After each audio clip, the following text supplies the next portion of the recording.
Pues muy buenas tardes a todas y todos los que se van a incorporar ahora y se están incorporando a nuestra presentación. Como ya saben todos los que nos siguen, si me vais a permitir que os tutee porque soy el más mayor, como ya sabéis todos, nosotros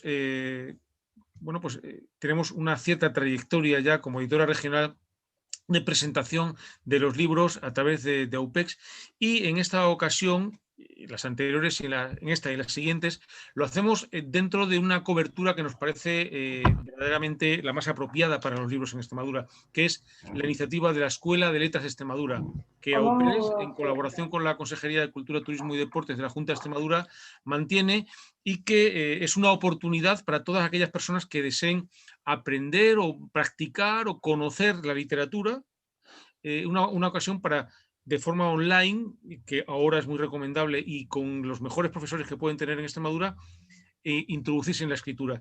Y en ese sentido, presentaciones como la de hoy, de una novela, creo que son verdaderamente apropiadas para aquellos que gustan de la literatura y que incluso quieren practicarla de una manera activa. Así que, en primer lugar, nuestra bienvenida a todos y todas los que nos acompañáis esta tarde, lluviosa creo que en la mayor parte de Extremadura. Un agradecimiento especial a AUPEX, que la Asociación de Universidades Populares de Extremadura, que nos está facilitando todos los medios técnicos, de manera que a partir de este mes de febrero, todos los jueves tendremos una presentación de algún libro. Es decir, los asistentes, tanto los alumnos y alumnas de la Escuela de Letras de Extremadura como de forma libre, todo el que quiera participar, va a conocer en directo a los autores de los libros que publica la Editora Regional de Extremadura. Y un agradecimiento especial a Rodrigo, que nos acompaña hoy por parte de AUPEX, y un saludo a Rubén, que no puede estar con nosotros. Y, por supuesto, nuestro agradecimiento a las dos personas que van a protagonizar o hablar más del libro, que son, por un lado, Vicente Contreras, que nos acompaña, arqueólogo de patrimonio de la Dirección General de Patrimonio de la Consejería de Cultura, Turismo y Deportes, y que conoce muy bien la novela, fue el primer lector que tuvo y a la que ha consagrado un texto, una reseña extensa o casi un trabajo donde glosa muchísimos aspectos que, además, bueno, pues su competencia profesional le permite profundizar en ellos. Y al que es el protagonista completo, que es Antonio Gutiérrez Sánchez, que está con nosotros y que vosotros podéis estar viendo recortado en esa imagen del Castillo de Azagala, que muchos conocemos por haber pasado cerca y que siempre nos ha parecido sorprendente, y que las fotografías de nuestra región siempre nos parece uno de los lugares más sugestivos y más llenos de alguna manera, de ese misterio literario con el que todos rellenamos aquello que no conocemos, y que además es uno de los escenarios en los que transcurre la novela. Bien, esta novela que voy a enseñar y que está ya distribuida, Simón el Verderer, forma parte, y creo que es importante que hoy lo reseñemos, forma parte de una nueva colección de la editora regional. La editora, como cualquier catálogo de una editorial, hay distintas colecciones, y nosotros entendíamos que hacía falta una nueva colección que tratase a los autores noveles, no en sentido cronológico, porque ninguno entendemos que ya la cronología signifique algo, pero sí para aquellos autores que tenían textos innovadores, a veces disruptivos, a veces provocadores, en ocasiones, como es en este caso, con propuestas cruzadas muy atractivas, y que tuviesen, digamos, el arreglo formal o el aspecto que merece de calidad ese texto. Entonces, Antonio es quien inaugura esta nueva colección, que es una colección además transversal, es decir, va a tener no solamente prosa, narrativa, como son los primeros volúmenes, sino también otros géneros, y que en cada uno de sus libros, de sus cubiertas, va a presentar un mapa que está en consonancia con el título de la colección. La colección es Geografías, y su objetivo es muy sencillo, es descubrir el mapa de la geografía de la literatura en Extremadura. Entonces, en este sentido, Simón el Verderer y Antonio Gutiérrez son ideales para arrancar una colección de este tipo. Antonio Gutiérrez, que nació en Mérida, tiene como autor, pero además como personaje casi literario, tiene una trayectoria que merece la pena ser glosada, porque él es agente forestal, ha trabajado por ejemplo, en el Centro de Recuperación de la Fauna Silvestre, y ahora en la actualidad es agente del medio forestal, y esa vivencia de la naturaleza primero la tiene verdaderamente interiorizada, en el mejor sentido de la palabra, con lo que uno cuando habla con él siente una cierta envidia de ver cómo alguien puede sentirse tan identificado con su trabajo y al mismo tiempo tan comprometido con todo lo que le rodea. Eh, cuando, cuando le pedimos el clásico currículo para la solapa del libro, a mí me llamó mucho la atención con qué compromiso asociativo y con qué compromiso más allá del deber normal está implicado en su trabajo. Pero es que además he dicho que está entrecruzado, hay como dos trayectorias entrecruzadas, y la otra es la del Antonio Gutiérrez, escritor. Escritor y no exactamente solo novelista. Antonio tiene, según mis cuentas, 6 libros con este, de los que tiene 3 libros que tienen un título muy parecido. Él siempre, incluso su correo electrónico es OAC, que si no me equivoco es roble en inglés, ¿no? Eh, Vivencias de un agente forestal, Crónicas de un agente forestal y Vivencias y confesiones de un agente forestal. 3 títulos que han salido en 2008, 2011 y 2017 y en los que hay una combinación muy interesante y creo que muy contemporánea, Antonio, de cuestiones que participan de la literatura de hoy. Por ejemplo, de alguna manera, la faceta que tiene de diario personal o casi de dietario, la parte que tiene de autoficción, es decir, de hacerte tu personaje que interviene y participa, y el compromiso con el trabajo que realizas. En ese sentido, creo que esos 3 libros están muy en tu tiempo, ¿verdad? Y por otro lado, es autor de 3 novelas, Carillabur y Caballo Blanco, 2011 y 2014, y una novela histórica que es Simón el Verderer, que es la que aparece a finales de 2020. Al principio se ha cruzado ya en Navidades y ya estaba distribuida, ya está distribuida en librerías y se puede comprar sin ningún problema. Una novela de la que quien más puede hablar, aparte del autor, por supuesto, es Vicente, que la conoce muy bien desde sus orígenes, que la ha visto de alguna manera crecer, porque los textos literarios no terminan cuando el autor termina de escribir el último folio. En realidad los textos literarios empiezan en ese momento, en el momento de la reescritura, de las vueltas, de que un lector cercano te comenta y tú hablas. En fin, ese proceso del auténtico escritor empieza cuando reescribe, no cuando escribe. Pues a mí me gustaría decir muy poquitas cosas porque quienes tienen que hablar son Antonio y Vicente y lo vamos a hacer como hacemos normalmente, es decir, bajo la fórmula de un diálogo. Me gustaría decir que, por un lado, el Simón el Verderer, por un lado, participa de una de las fórmulas de la novela que hoy día tiene más éxito. Es la novela histórica, esta es una novela histórica, transcurre en la Edad Media. La novela, no me atrevo a decir la novela negra, pero sí el thriller, es decir, aquella novela que se plantea el descubrimiento de algo que ha ocurrido. Y por último, la idea de la saga, es decir, la idea del texto que está preparado para que el personaje sea aquel que acompañe posiblemente en otras novelas. Y Simón el Verderer, en este caso, creo que tiene todas las características para serlo. Creo que además hay 2 aspectos que desde la editora regional queremos señalar ya para terminar. Uno de ellos es que Antonio demuestra algo que ya sabíamos, pero que es bueno demostrar de vez en cuando, es que Extremadura sirve para cualquier tipo de relato. Relato de la Extremadura contemporánea, de la Extremadura a lo largo de la historia, en cualquier momento. Y también me gustaría señalar que esta es una novela que se puede leer tranquilamente en casa, pero que también permite que se pueda leer casi con una mano en la novela y la otra agarrando un callado para ir haciendo la ruta. Es decir, plantea una ruta casi por Extremadura o por una parte de Extremadura que de algún modo no deja de ser un enriquecimiento de nuestro patrimonio general. Así que con esta, de alguna manera, invitación a leer una novela que es cautivadora, que en cuanto el lector arranca ya no puede dejarla porque se imbrica en esos personajes, Yo quería invitar de entrada a Antonio y a Vicente. ¿Cómo estáis? Antonio, Vicente, si queréis Muy saludar. bien, Muy Bien, bien, muy bien. muy bien. pues vamos a empezar nuestro diálogo. Ya sabéis que no estamos nunca más de una hora, al contrario, intentamos estar un poco menos para que todavía haya tiempo de salir a la librería y comprarla, si no mañana temprano. Antonio, esta es una novela de personaje. De hecho, tú la has titulado con el nombre del personaje, ¿verdad? Simón el Verderer. ¿Cuánto hay de ti en este personaje? Quería preguntarte para comenzar. Bueno, si me permites, primero Por supuesto.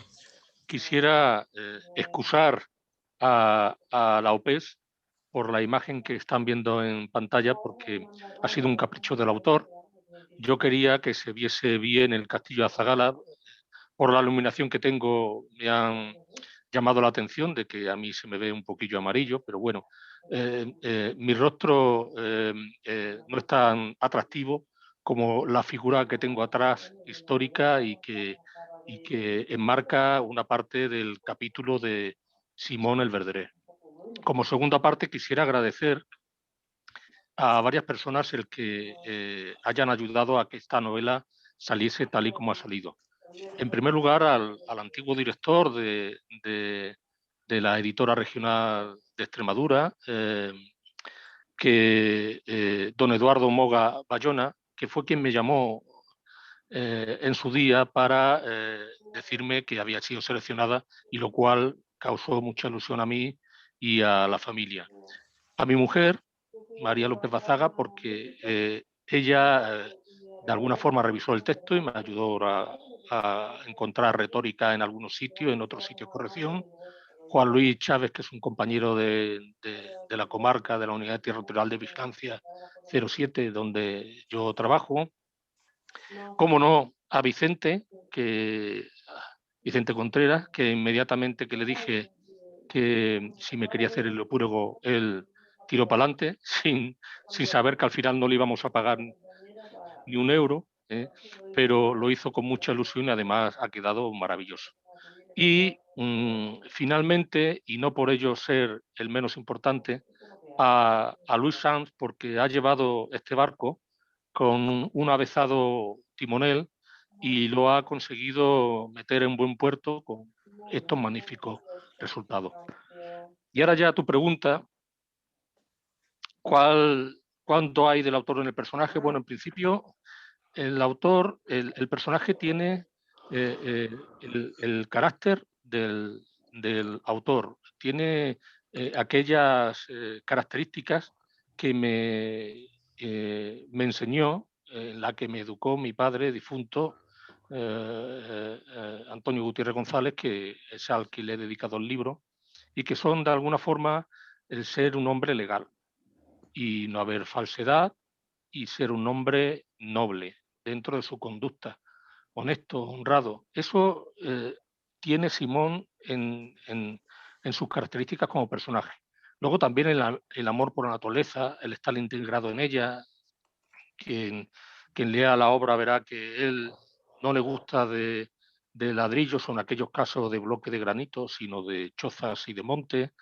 Y el de alguna forma, el don de la observación, del discernimiento, que también lo tenemos los agentes del medio natural a la hora de hacer nuestras investigaciones, nuestras operaciones contra infracciones que se cometen administrativas y penales, para poder determinar el causante de los hechos. De hecho, esta novela, curiosamente, fue a sugerencia de alguien, no me acuerdo quién, que me puso como reto el que si era capaz, ya que somos policías, de buscar huellas tanto de animales como de fauna de dos patas, como de rastro, etcétera, si era capaz de escribir una novela de detectives.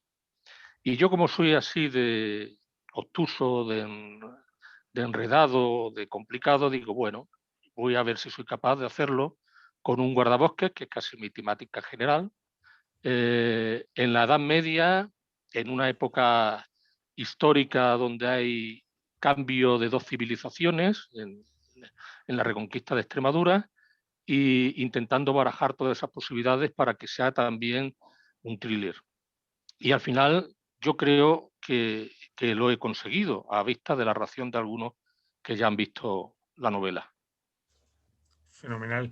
Vicente, y tú que eres el primer lector, junto con la esposa de Antonio, por lo que ha comentado, ¿cómo te enfrentaste al texto? ¿Qué encontraste en ese texto que te gustó tanto para implicarte después tanto? No, en principio no sabía muy bien a qué me estaba enfrentando. Me empecé a leer el libro y de buena primera me encontré una multitud de personajes, se aproximaba a 42 por ahí, que luego se fue ampliando poco más o menos, ¿no? Y luego empezó con la intriga, muy bien, sobre todo el inicio es muy fuerte, te atrae bastante, empieza a imbricarse con personajes ingleses, con historias de la juventud del Verderé, todo eso, y es muy interesante, te atrapa tanto que al final no puedes parar de leer la novela. Es de verdad bastante interesante, sí. Sí. ¿Cuál es tu personaje? La novela, ya lo acabas de anunciar, tiene tantos personajes, iba a decir muchos personajes, tiene tantos personajes que termina con un pequeño apéndice con sus nombres para seguirlo. Lo que por otro lado no deja de ser algo bastante ya frecuente en determinado tipo de novela histórica, ¿verdad? Donde es Sí, verdad que sí. el autor ayuda al lector a que pueda continuar, incluso a que su curiosidad a la hora de buscar más allá de la novela qué hizo este personaje, o si existió o no existió, porque al fin y al cabo, ya lo ha anunciado Antonio, ¿no? Hay una parte de ficción importante cuando un autor se plantea incluso la vida de personajes reales, ¿verdad? ¿Cuáles son con los que tú, cuáles te han parecido más atractivos, además de Simón, del que ahora le vamos a pedir a Antonio que haga una pequeña semblanza de quién es este Simón? No, la verdad es que Simón atrapa prácticamente la novela, es decir, un personaje tan carismático, con tantísima personalidad, que todo va rondando alrededor de él.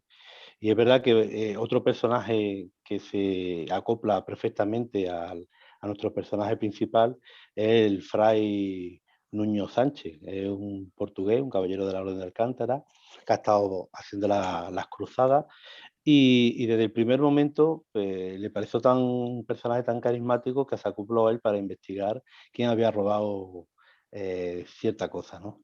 Y entonces, pues a partir de ahí, entre los dos, pues tienen una andanza eh, que nos lleva hasta, es que no quiero revelar, no quiero hacer spoilers, nos lleva a la trama final y la resolución de la novela, ¿no? Efectivamente. Antonio, para quien no sabe, como es lógico, no haya leído la novela, y como muy bien ha señalado Vicente, sin desvelar nada de su final, ¿qué nos puedes decir de Simón? ¿Quién es este Simón que a todos nos ha fascinado? A ver, Simón desciende de mozárabes y de árabe. Es decir, su madre es árabe y su padre es mozárabe. Y en la época en la cual era Taifa Badajoz, pues él no había nacido.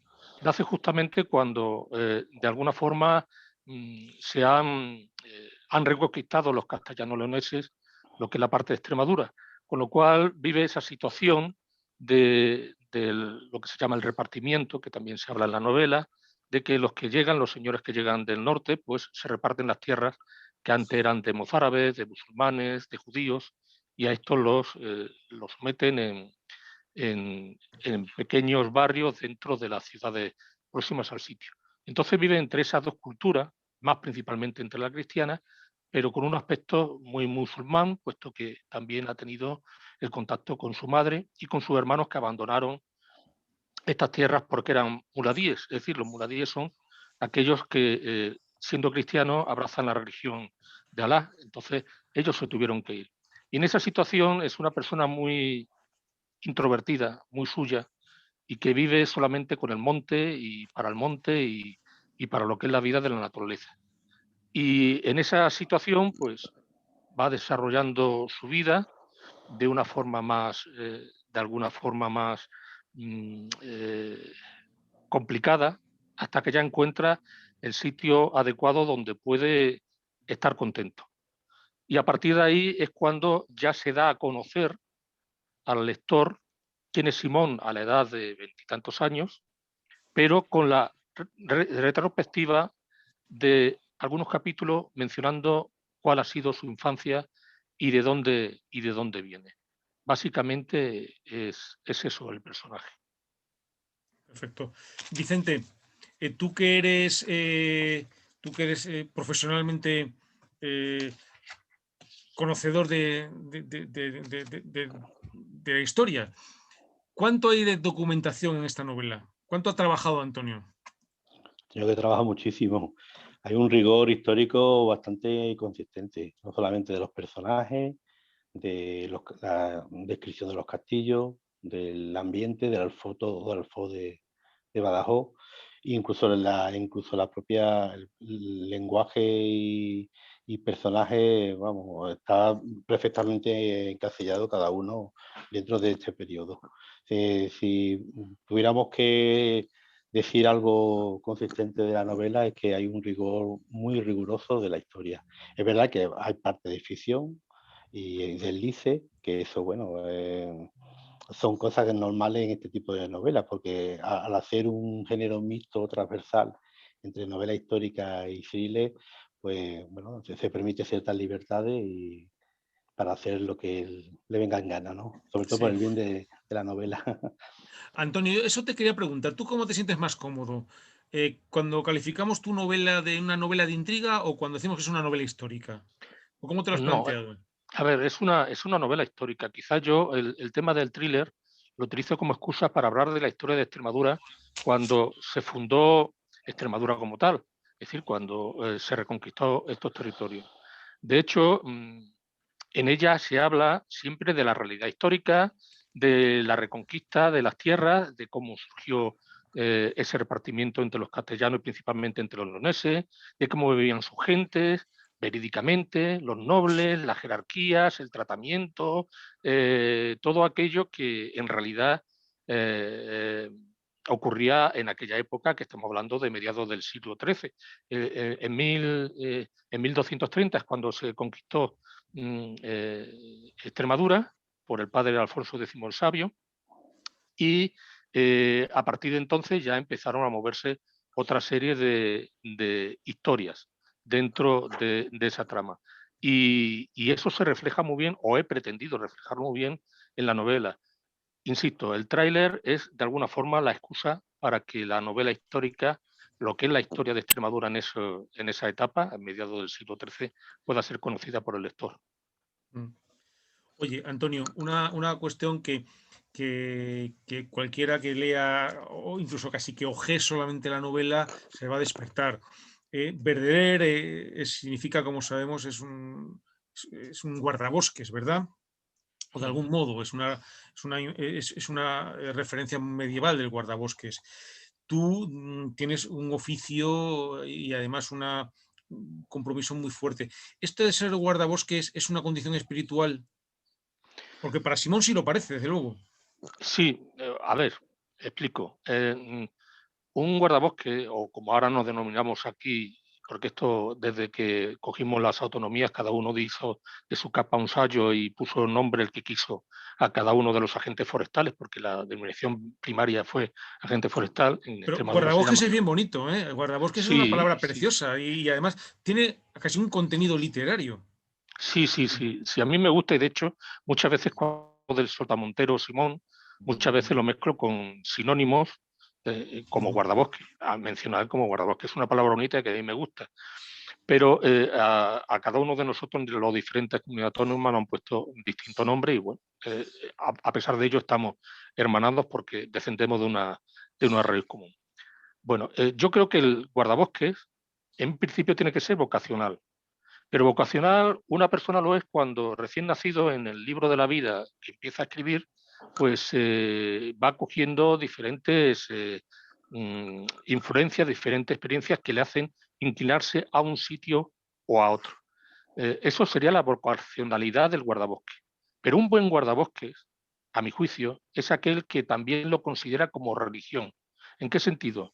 En el sentido de entender que hay que amar a la madre naturaleza en mayúscula, que hay que protegerla, que hay que vigilarla, pero no como si fuera su oficio, sino como si de alguna forma fuera él el encargado, el custodio de enseñarle esa doctrina, esa espiritualidad a los que le van a seguir, sean alumnos, sean hijos, sean nietos, sean compañeros que entran en práctica con nosotros, y además a que conserven ese templo de patrimonio natural y de riqueza ecológica que tienen sus territorios. Hablamos de Extremadura, que es una de las principales regiones donde se conserva sobre todo el bosque mediterráneo, pero los diferentes territorios que componen España e incluso del mundo. Entonces, cuando un guardabosque quiere ser bueno y quiere dar ese ejemplo,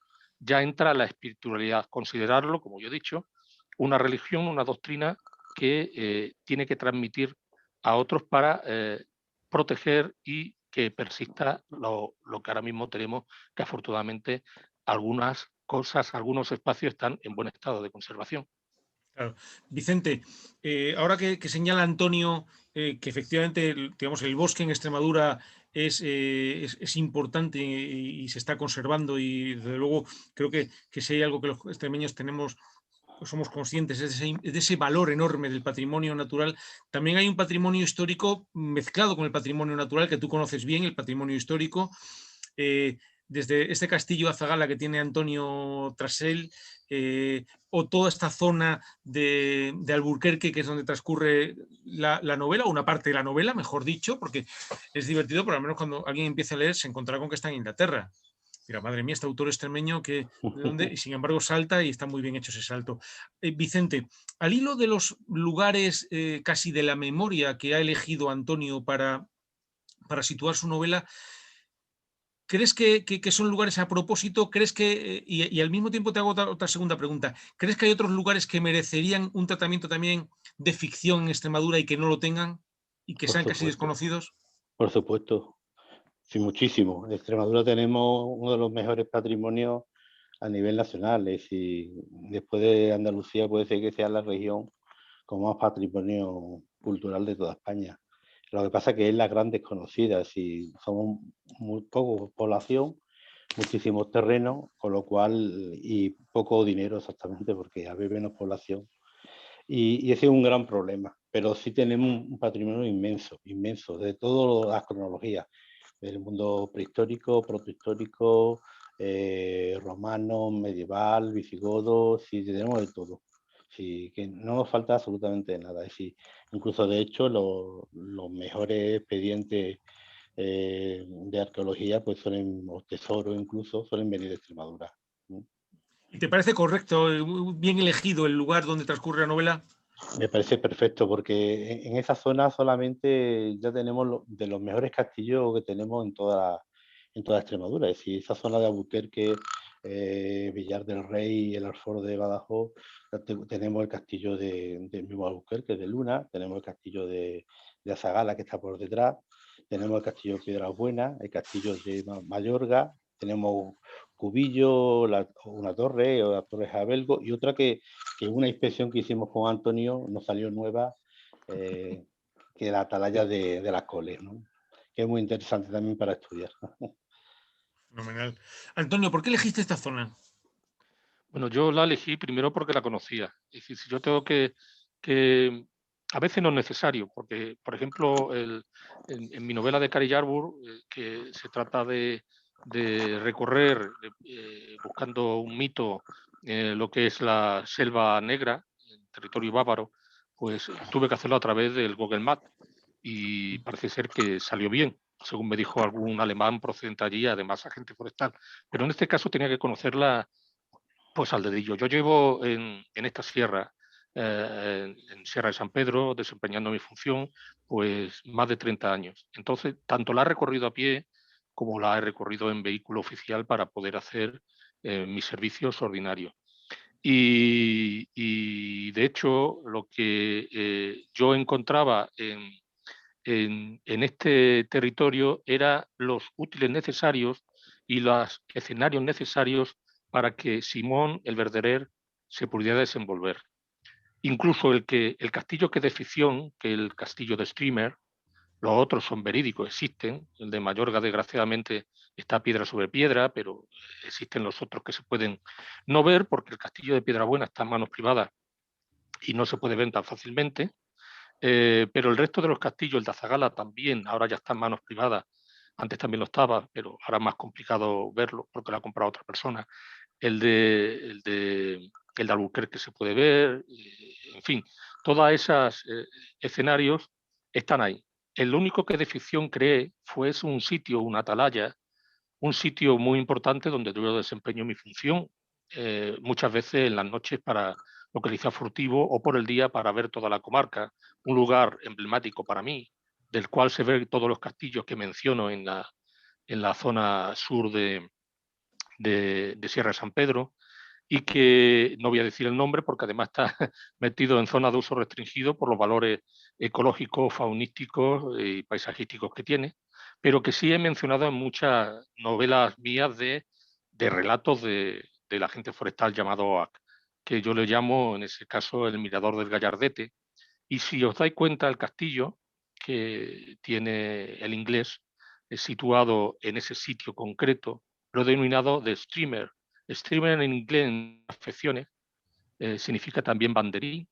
Entonces, he querido de alguna forma reflejar no solamente todo aquello que yo tengo conocimiento de mi comarca, tanto a efectos reales, darle la importancia que tienen, sino también a efectos de ficción, la importancia que tendría para mí que ese castillo donde no vive, porque no vive ahí Simón, pero sí su señor, estuviera ubicado donde a mí tanto ilusión me ha dado hacer mi trabajo.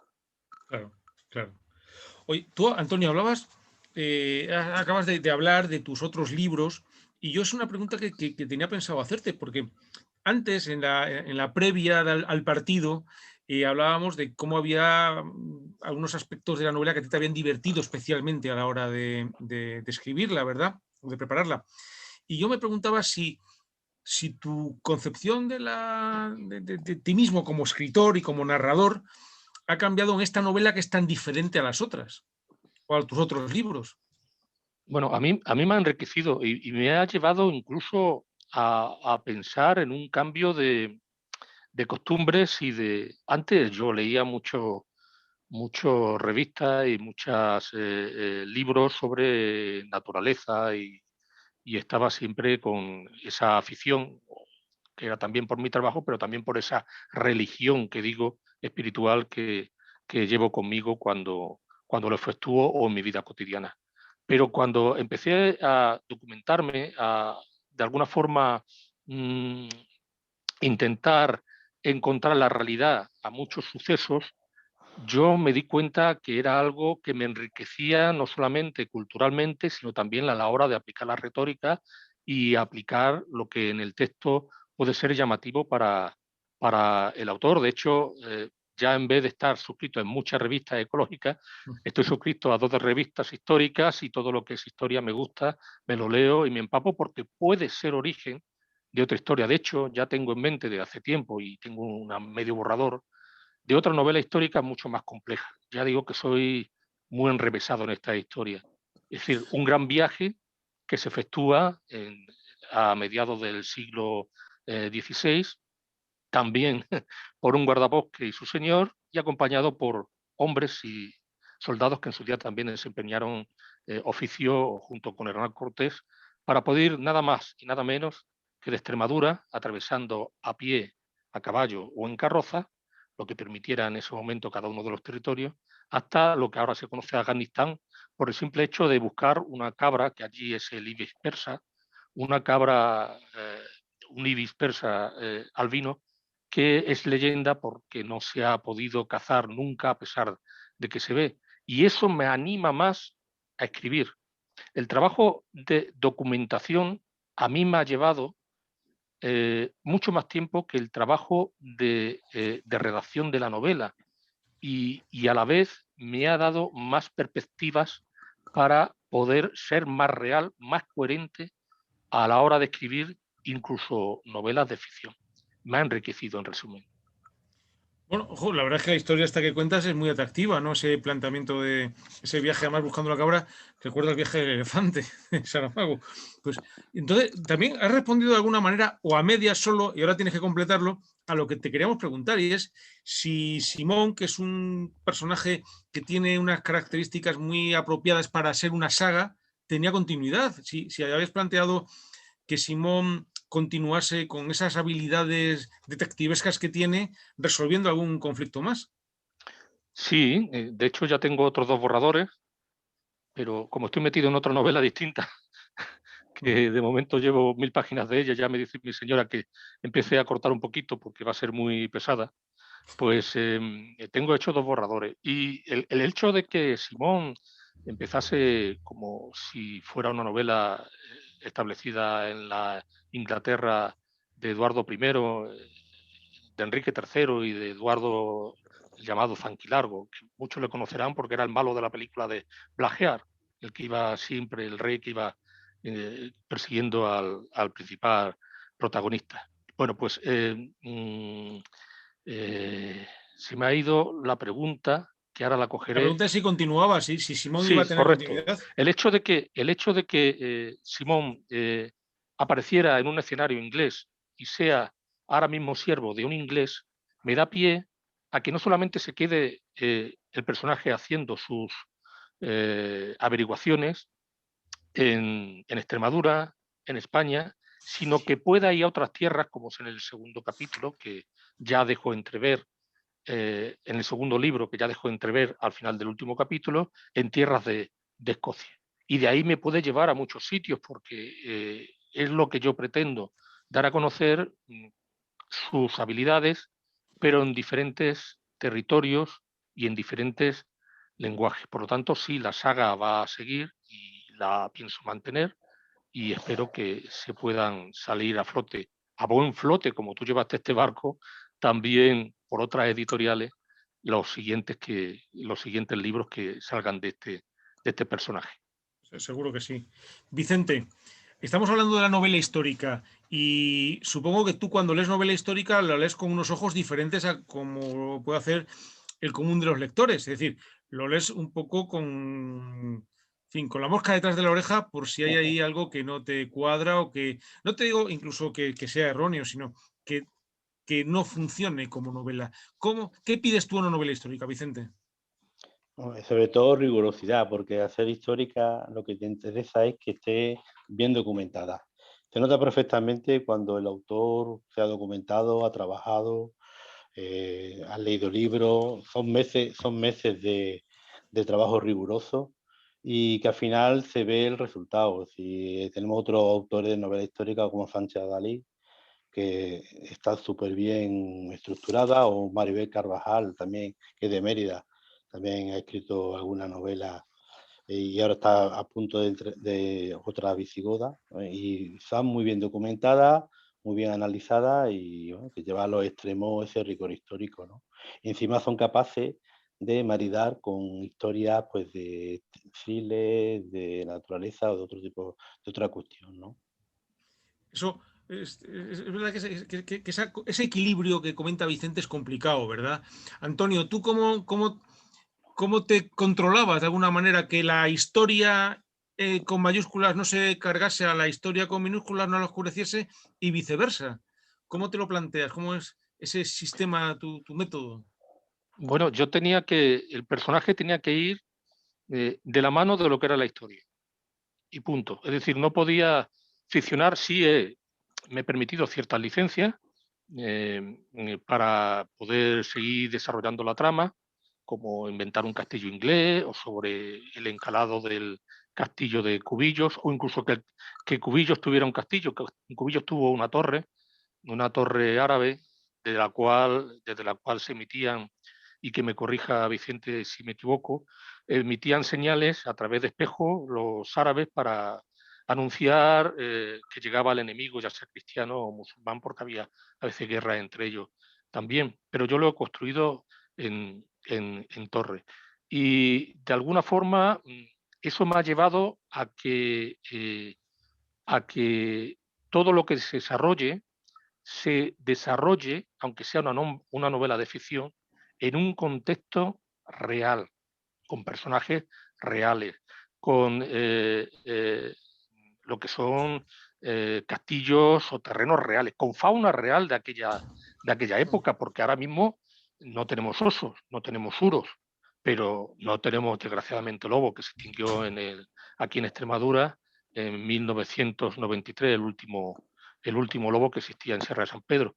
Pero en aquella época existía de todo o casi de todo. Entonces, todo ello también lo mezclo dentro de la novela, pero siempre, insisto, va a caballo el personaje de lo que ocurre en ella, incluso del tratamiento que tiene que tener. Es decir, el guardabosques es un simple vasallo, un sirviente. Y intentar analizar una serie de cosas extrañas en una fortaleza dentro del segundo señor de Alburquerque, don Alfonso Telo de Meneses, pues es complicado, porque no están a la misma altura jerárquica y él se tiene que adaptar a ella para poder conseguir esos logros. O sea que ha privado siempre más la historia que la ficción en este caso. Claro, pues en ese sentido es verdad que, que eso requiere un equilibrio grande y, digamos, un control permanente del autor, ¿verdad? ¿Cuál es tu método de escritura? Es decir, tú pasas mucho tiempo en la naturaleza. No sé si ese es el momento en el que, aparte de trabajo, tu cabeza da vueltas y luego llegas a casa y escribes, o escribes en ese momento, o esperas a que todo se organice en la cabeza y aunque pase mucho tiempo y te... Cuéntanos un poco cómo es tu taller, porque esta es una escuela de letras, entonces los alumnos y alumnas que participan quieren aprender también, bueno, pues de todo aquello que tenga que ver con la literatura y desde luego el método es importante porque hasta que cada uno encuentra el suyo, le interesa saber cuál es el de los demás. Bueno, es que yo creo que todos los escritores actuamos de la misma forma. La idea no nos surge cuando decimos, oye, mira, ya no ha venido la musa, vamos a sentarnos aquí y vamos a empezar a escribir, ¿no? A lo largo del día te surgen algunos aspectos, algunas escenas, algunas historias dentro de la misma historia que tú quieres plasmar. Entonces, en mi trabajo diario es complicado. En mi trabajo diario no es un trabajo de oficina que inmediatamente dice, bueno, voy a dejar este expediente y voy a escribir o voy a anotar. No, mi trabajo tuve que buscar de alguna forma una técnica para poder recopilar todo aquello que me surgía en la cabeza que entendía yo que era necesario incluir en la novela. Y como ya teníamos móviles, pues utilizaba el móvil como grabación, porque tampoco me podía poner a escribir. Nuestro trabajo es más de andar, de observar con los prismáticos, de subir sierras, en fin, otra serie. Pues mientras que iba andando, por ejemplo, al dormidero de grullas antes de que ellas viniesen para contarlas en dormidero, pues iba relatando dentro de una grabación lo que me parecía que iba a poder escribir. Igualmente lo hacía cuando, por ejemplo, vigilo ciertas especies, que no se les moleste, la pollada. Recuerdo que a la hora de intentar buscar el asentamiento de una ciudad negra, que era muy reacia a decirnos dónde está el nido, porque son las especies más complicadas de encontrar, las plataformas donde crían, pues en esas observaciones, mientras que observaba el cielo y la sierra para poder ver la ciconia y que llegase al sitio para descubrirme el lugar donde podía tener su asentamiento, pues también grababa desde el vehículo o en pie dentro encima del mirador, también grababa esas cosas que me afluían de la novela. Y luego, eso ya tranquilamente en tu casa, buscando un momento idóneo para poder transcribirlo al papel, lo recopilaba y enriquecía con esas novedades la historia. Perfecto. Pues fíjate qué interesante saber cómo lo haces y cómo termina ese proceso. Vicente, hemos estado hablando mucho de historia y de hecho recurrimos a ti siempre como el experto y además quien más por ejemplo, ha trabajado sobre el libro. Y en el libro Antonio ha elegido una época, que es la Edad Media, que es verdad que en Extremadura da muchísimo juego, porque además creo que una de las muchas cosas que se puede comentar de la novela, hemos comentado solamente algunos aspectos muy destacados, pero que tienen muchos más, como por ejemplo la complejidad que Antonio más o menos ha introducido, la complejidad de la sociedad, de los orígenes, de las relaciones, y que se presta incluso para la reflexión sobre nuestra vida contemporánea. Él ha elegido la Edad Media. ¿Qué época te parece a ti de Extremadura que merece la pena ser tratada literariamente, que tiene mucho juego, que da mucho juego? Da juego toda, sí, pero la Edad Media es muy interesante por el tema de que hay mucho misterio y se sabe muy poco de ella. Pero la época romana da unas novelas estupendas. También tenemos otras épocas que son las medievales tardías o incluso o algunas donde hay cierta oscuridad, como puede ser la prehistoria, la protohistoria, porque sobre todo en Extremadura, la protohistoria, el mundo tartésico, esa cultura tan rica, tan floreciente en aquella época, que no ha dejado yacimientos tan importantes como Cancho Roano o incluso ahora el Turuñuelo en Guareña, que está dando una sorpresa a nivel mundial pues, tremenda. Pues claro, eso no se da en ninguna parte del mundo. Entonces, incluso la edad del bronce, con esas estelas de guerreros, ¿no? Que cuentan Sí. historias del propio guerrero, ¿no? Sí, es muy interesante y alguien algún día que tenga tiempo y podría hacer una novela bastante interesante. Sí, sí, desde luego. Es verdad que lo que tú has dicho, Vicente, que es que hay tantas épocas, porque fíjate yo, por ejemplo, si tuviese que elegir, pues desde luego me parece muy atractivo y creo que da mucho juego literario, por ejemplo, nuestro siglo XVI, es decir, una También. época en la que esa cierta periferia de Extremadura es el lugar de iluminados, de heterodoxos, de muchísima ebullición espiritual, o por ejemplo el XVIII, donde Extremadura tiene un protagonismo más fuerte del que muchas personas pueden creer, y con personajes súper atractivos y que, pues desde el Bobo Ilustrado que contó José Antonio Gabriel y Galán, ¿verdad? Hasta personajes que no son, que son literarios en el sentido de una vida novelesca, como es el de Diego Muñoz Torrero, por ejemplo. Creo que hay muchísimo atractivo y todavía muchísimo campo. Pero bueno, me alegro de que sea así. Y, de hecho, muchas de estas novelas de las que hablamos están en la editora. Es decir, libros, por ejemplo, novelas sobre los romanos en Extremadura, incluso novelas contemporáneas, pero que tienen su base en esa época, están en nuestro catálogo. Pues vamos a ir despidiendo, porque ya llevamos casi una hora, aunque se nos hace muy corto, ¿verdad? Pero no queríamos terminar sin que Antonio nos cuente, es decir, ¿qué le cuentas tú a un lector que se encuentre con tu libro en una biblioteca o en una librería? ¿Qué es lo qué lector puede estar especialmente cautivado por esta novela?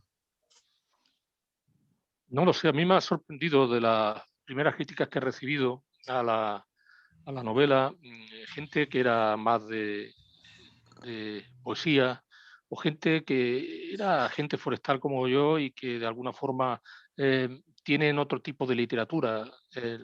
El que al final le has enganchado, le has cogido, le has enganchado desde el primer capítulo para leerla, porque da misterio y da esa intriga desde el principio. Eh, entonces el lector seguramente lo que tenga que hacer es abrirla, hojearla. Huele muy bien un libro, desgraciadamente, bueno, afortunadamente también, pero desmejora el ebook porque no tiene ese olor y ese palpar del papel, y empezar a leerla y encontrarse con los personajes, empezar a encontrarse con la intriga, con el misterio que al final se tiene que resolver, con cada uno de los individuos que participan dentro de ese misterio, de cómo se está formando ya algo para poder conducir al lector al discernimiento o no, o al engaño, hasta llegar al final del libro donde ya se desarrolla el desenlace. Y estoy seguro, ya digo, por las pocas críticas, pero las ha habido, positivas, que el lector nada más empezar el primer capítulo se enganchará a la historia, aunque lea desde el principio un montón de nombres, de títulos y de infanzones y de señores y de frailes y frailes. El fraile eran de las órdenes militares, el fraile era de las órdenes monacales, órdenes eclesiásticas, y se puede hacer en principio un mínimo barullo hasta que ya se van definiendo cada uno de esos personajes. Fenomenal. Pues es verdad que la novela, en cuanto se ojea, es muy atractiva. Creo que además, lo que hemos comentado, que en Extremadura hay una gama enorme de autores que han escrito novela histórica situada en Extremadura. Antes hablábamos de Gabriel Galán, habéis citado a Jesús Sánchez David. Antes de comenzar citábamos a nuestro querido amigo Santiago Corchete, que también tiene, en este caso no es una novela, pero sí tiene una obra histórica. Creo que merece la pena, y que Simón El Verderer también merece, sobre todo, que vayamos ya mismo a por ella, porque efectivamente está recién salida, huele muy bien y sabe muy bien como lectores. Y recuerdo que pertenece a una colección Geografías que presenta textos muy novedosos. El siguiente, la novela aparece con otro, de Miguel Ángel Sánchez Rafael, Lady Galatea, una novela muy diferente a esta, no es una novela histórica, pero sí una novela muy disruptora y muy innovadora. Y creo que el catálogo va a ir configurando poco a poco un panorama, un mapa de la geografía de Extremadura, de la literatura en Extremadura, atractivo y novedoso. Todas las vamos a ir presentando aquí. Lady Galatea y todo el resto se presentarán dentro de la Escuela de Letras de Extremadura, aprovechando esta plataforma. Queremos dar las gracias a Vicente por habernos acompañado todo este tiempo, a Antonio, a Rodrigo y a UPEX una vez más, porque sin ellos no sería posible. Y además, la verdad es que nos sentimos muy cómodos siempre y muy bien acompañados, y pues porque la iniciativa de la Escuela de Letras de Extremadura era necesaria y creo que se está desarrollando como debe ser, y que en este tiempo precisamente es una oportunidad tremenda para todos aquellos que quieran en el amplísimo universo de la literatura profundizar un poco más. Pues Antonio, Vicente, amigos y amigas que nos habéis acompañado, muchísimas gracias. Nos vemos donde se ven siempre los Gracias a ti. lectores, en las librerías y en las bibliotecas. Así que muchas gracias. Nos vemos. Muchas gracias. Un abrazo. Un abrazo a todos. Un abrazo a hasta la todos. próxima. Adiós. Bien. Bien.